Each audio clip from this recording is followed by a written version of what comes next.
Hey, this is Elena with Black Sheep 303 Creative, and I'm on the Elizabeth Craft Designs blog today with a colorful window box card that is helping me with my spring fever. So to start off with, I have stamped 2 of the window box stamps from the Garden Party stamp set in some Archival jet black ink onto some Bristol Smooth cardstock. I'm going to be using my Zig Clean Color Real Brush markers to color these, along with my brush dipped in a little bit of water to spread some of the color.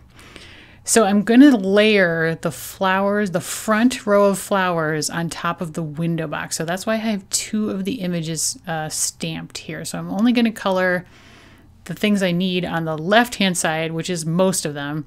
And then on the right-hand one, I'm going to do just the front flowers. So on these delphinium in the back, I've started with 83 lilac, and I'm adding dots of 80 violet. And I'm going to just take my brush, dip it in a tiny, tiny bit of water, and then just go over the little dots for the flowers and just kind of blend those colors together. So it gives it just a tiny bit of shading.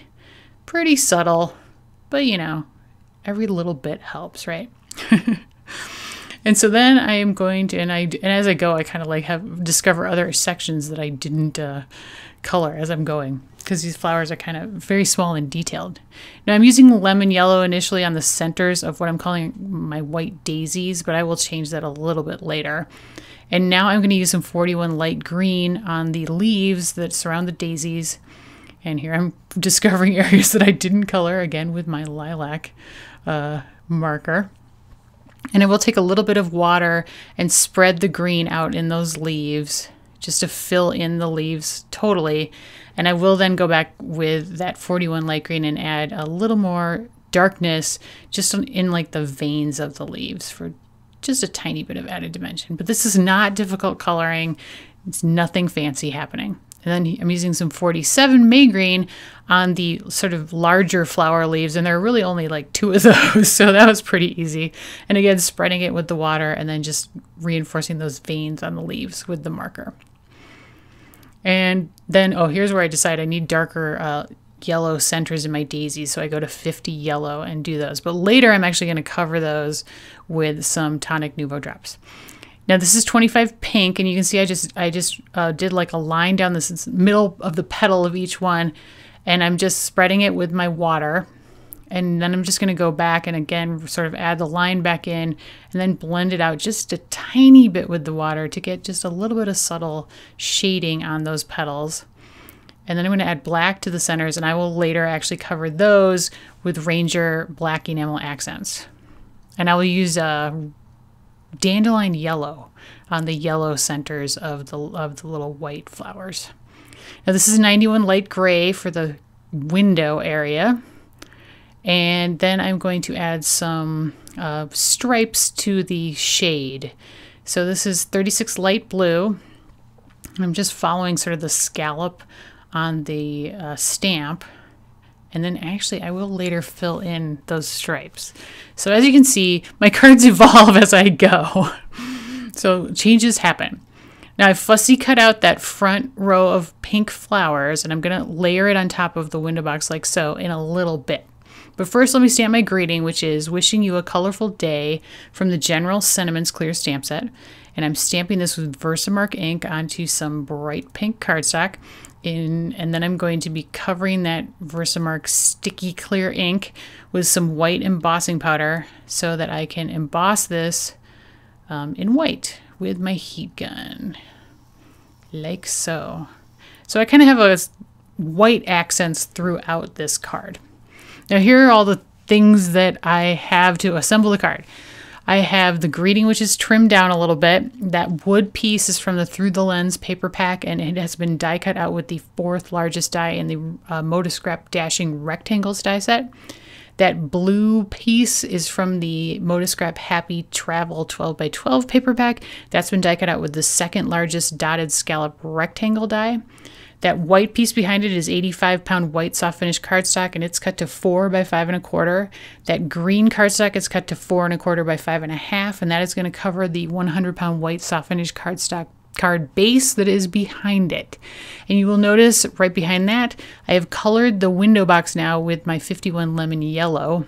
And then I have two other tiny little flowers that I got from when I stamped the border stamp in the Garden Party stamp set. It's kind of on the lower right there of the stamp set. I just stamped that stamp once and I colored those flowers with lemon yellow, added some green leaves, and then I added a little bit of tonic glitter drops in Purple Rain to the centers of those. Fussy cut them out.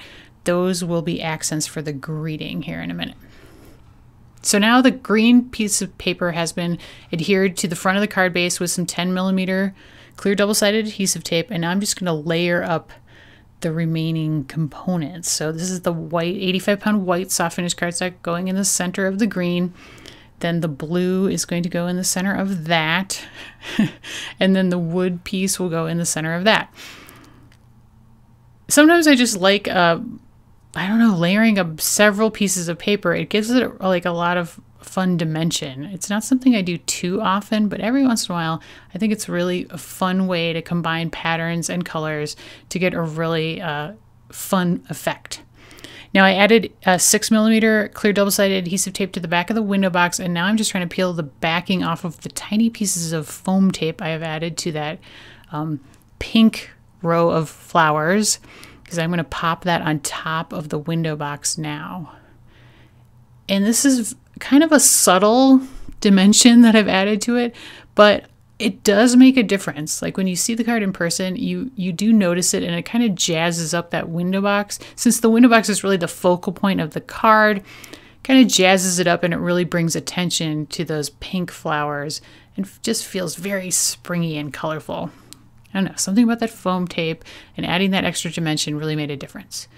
Now you can see I'm adhering the greeting across the bottom. I'll trim off the excess from the sides, and now I'm using liquid adhesive to adhere down the two tiny little flowers on either side of the greeting.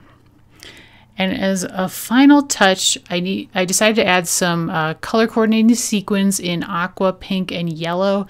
I'm adhering the last ones down here with some Ranger Multimedia Matte liquid adhesive.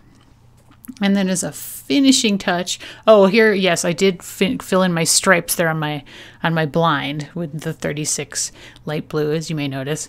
And then as the finishing touch, I'm just adding a little dots of Ranger white enamel accents into the centers of the sequins to kind of add a little more white, which is kind of a little bit of an accent on this card. And it also helps the sequins stand out from the background paper. And that is the completed project. Not too difficult, not too much crazy coloring or anything today, but really cute.